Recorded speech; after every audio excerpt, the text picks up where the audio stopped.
It's RV inspection day, and today we are in Sanford, Florida, and it's a special day. Our customers, they are Molly and Walker, have helped their parents decide on this bunkhouse 278BH. Now, Molly and Walker, you've got to pay attention because I've got something special for you, and you need to find it in the video all day long. But not only that, I'm gonna leave this special treat for you. If the dealership does their PDI correctly, the treat will not be there.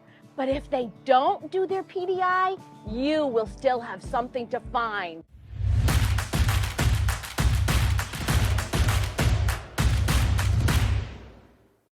All right, first glimpse, beautiful, grand design. You don't expect any less. It's gonna be perfect. Even on the front, there's a sticker that says next in shop. Next to what and when, I don't know, but they put a sticker on there. So this is sold to our customers. So now we're gonna do the leveling system. There's stuff laying everywhere here. I wanted to bring a topic because we tend to accuse the dealership because, well, the dealership is the one who has the machine, so, well, it's their fault. I'm trying to take the blame away from them. At first glimpse, I already have a couple of things that I saw, and I'm gonna spare you. I'll just go on one thing when we're done. Okay, here's the scenario. It's manufactured somewhere, a lot of time in Indiana. The quality over there is such that they get them out, they ship it, some transporter pick it up and bring it to the dealership. So let's try to wash the hands of the dealership. Well, I can't, because the dealership accept the condition of the unit the way it showed. So, okay, well, but it's the manufacturer's fault. Okay, but if you do nothing and do not do an inspection, who's to blame now? You. So I had a nice comment this morning that actually said this. That's exactly what the guy was saying. He says, I found 60 points myself, because the guy is intuitive and he looks at all kind of stuff, and he says, these are the things would have cost me money if I would have had to use myself, my own energy, my own time and money to fix all those things, which is not your job. So we're back to, it's the RV dealership that should have said something the minute this unit is in and says, hey, here's my inspection, here's my things. So come up here.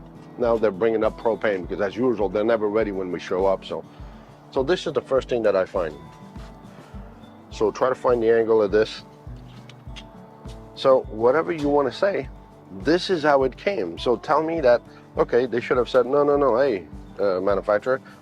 Well, yeah, but it moved. It's like the customer who we talked to yesterday and said, well, I want to make sure you do an inspection so in 2 years from now, it doesn't start leaking. It's a house on wheels. In 2 years from now, in a month from now, you might have had an inspection, we had everything taken care of, and in a month from now, it could be, oh, this hose broke or whatever. Sorry, we can't guarantee you this, but we can guarantee you and help you get out of here way quicker with all the things done that you wouldn't have seen if you didn't have an inspection. So that's my quick glimpse. So now let's go and see what lunchtime is gonna bring us. So this is my first glance walk around, but let's talk about that Stow and Go.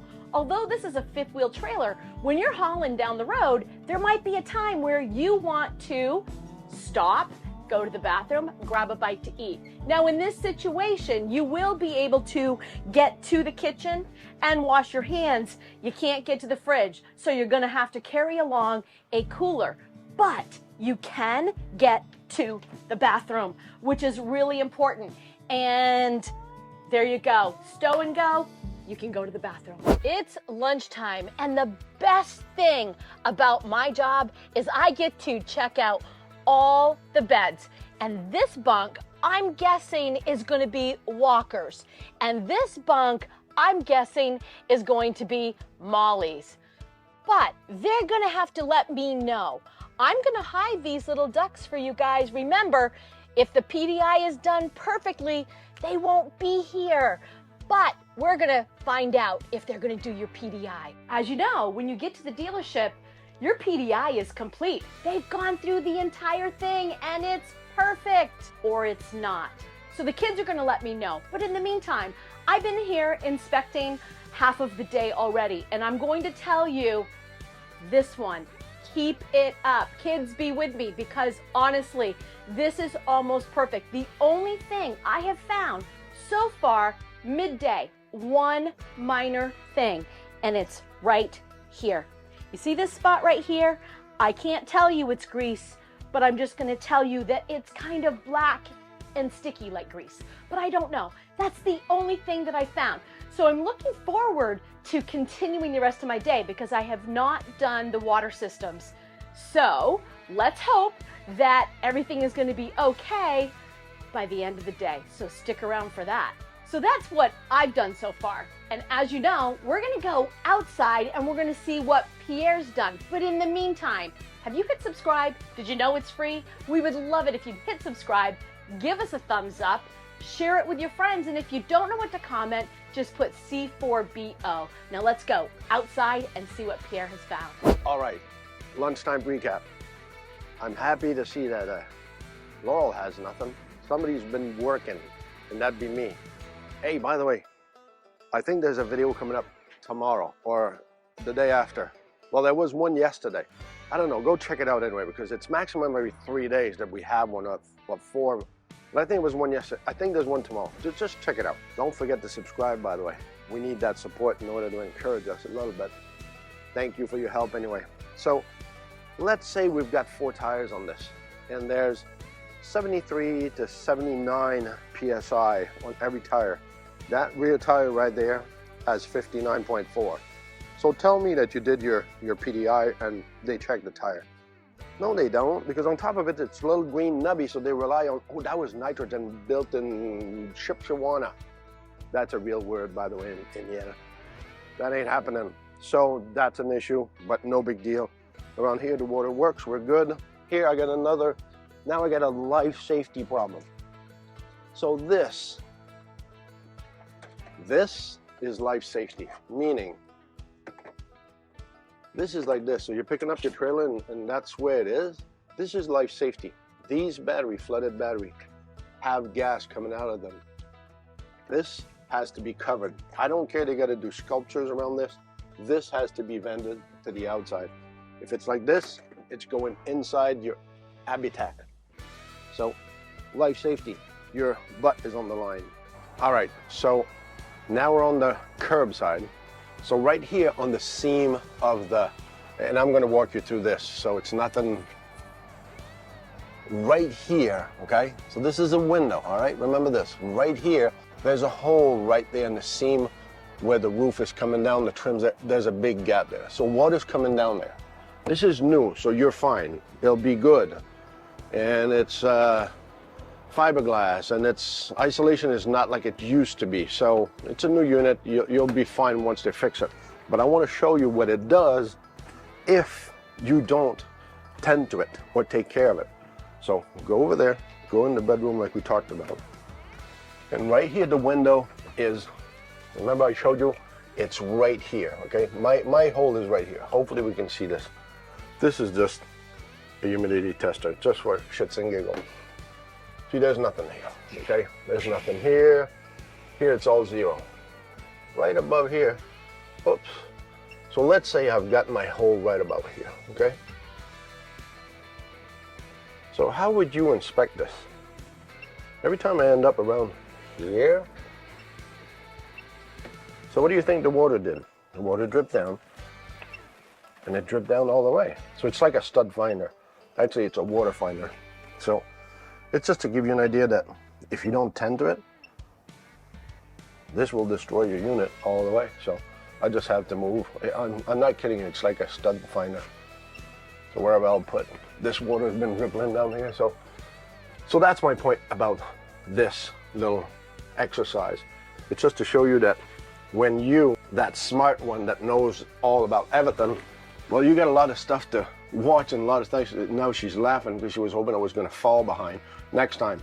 So remember, these are the little things that allows you to be a little bit more homey, feel more at home when you get in. You know all the little places we found. We're going to address this. I've got a major issue on the roof that I didn't address really, because it's a manufacturer, not defect. I can't categorize, but if we can see that little video, there's a trim, there's a plywood that I actually can walk in the front of that AC, and the panel is lifting up, so it's not anchored down to the truss. What will it do? I don't know, but I would address it to say this has to be noted somewhere, because if that roof starts decapitating, delaminating, whatever you want to call it, you're in for a ride. And I think, I'm not claiming how many years Grand Design will protect your roof, but yeah, I didn't like that. If it was me, no, I'm not supposed to give my opinion. But this is a video, so who knows who this is. So you know what I would do. So, and if you don't, well, ask the comment below. I'll personal message you. All right, we'll see what the end of the day will reserve us. All right, end of the day. Not too much stuff because we found enough this morning.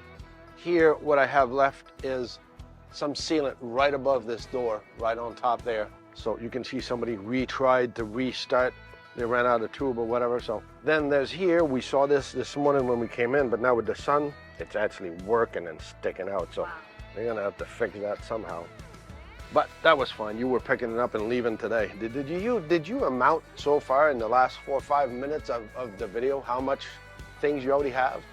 And then we got up here at the right above the awning place itself. It's the same thing. Sealant has pulled off the wall, so it needs to be redone, which is, it happens when you travel, it moves and stuff. Sun, cold, it was made up north. This one was actually made in August of last year, which is a brand spanking new 2023. Let's go see what Laurel found inside, because I know we had some surprises in there also. So it's the end of the day. Let's recap everything. Let me tell you about Pierre's tires. So he's got 4 Goodyear, and the spare tire is a Westlake. I don't know about you, but shouldn't you have 5 the same? That's just my thought. So let's talk about what's going on inside here. So we've got a little problem with 2 ducts as far as your heating source goes. We have a small duct. Well, we have ducts, and then we have duct here. So it is not letting the heat come out. Also, the one in the bathroom is not allowing the heat to come out as well. Our refrigerator, the freezer's cooling perfectly. The fridge is not cooling. So we need to have that checked into. We have a lot of valances. Many of them have the strings, but many of them do not. You know, the pull strings. Also, those nice little end caps that kind of seal here, well, many of them are missing. So it's just raw metal. Not good when you have kids, right, Molly and Walker? You want to be safe in your RV, right? This is your new home. Also, coming into the shower. So I'm going to let Pierre show you that the shower in here is leaking on both sides. There is no sealant in the bottom of that shower. So I'll be able to show you that we have some major leaks there. And so that was a bummer. And also coming into the master bedroom, I think the valance needs to be attached, and we are missing a shade up in there. Do you sleep good on your cement mattress in your RV? Neither do we. So we ordered ourselves a Wilderness mattress. It is the most comfortable mattress we've ever owned. It's the Montana Plush. You can go onto the Wilderness website, choose the size that meets your criteria, and also whether you want plush or firm. If you want to save some pennies, we have a discount code below. The shade is actually over here in the closet. Here it is. Ta-da! So it's here. You've got it. It's just not attached. So anyways, this is coming into the end of the day. So as far as okay, so Pierre just fell down these stairs that I'm gonna walk down. Now, everyone knows that if I see someone fall, yes, I do laugh. He's pointing at the grease spot. I showed you this morning at half day. It's been quite a day, but I have to say, it's a beautiful unit. Grand Design, you did a good job. Just missed a few things here and there, but overall, I think it's a great unit, and I think Molly and Walker will agree Daddy and Mommy can buy this unit for them. Maybe they're taking their pennies out of their piggy bank. Did I tell you that this has already been PDI'd? You see that? It's been PDI'd. Guys, this unit has already been PDI'd, and these are all the things that we found. This is the type of thing that's gonna have you sitting in that reception area with 2 kids, Molly and Walker, who are hungry, who are sick of being there because they're waiting for all these things to get fixed. But it was already PDI'd. I don't think it was already PDI'd. Molly and Walker, say it with me. What do we say at the end of the video? It's not about the destination. It's all about the journey.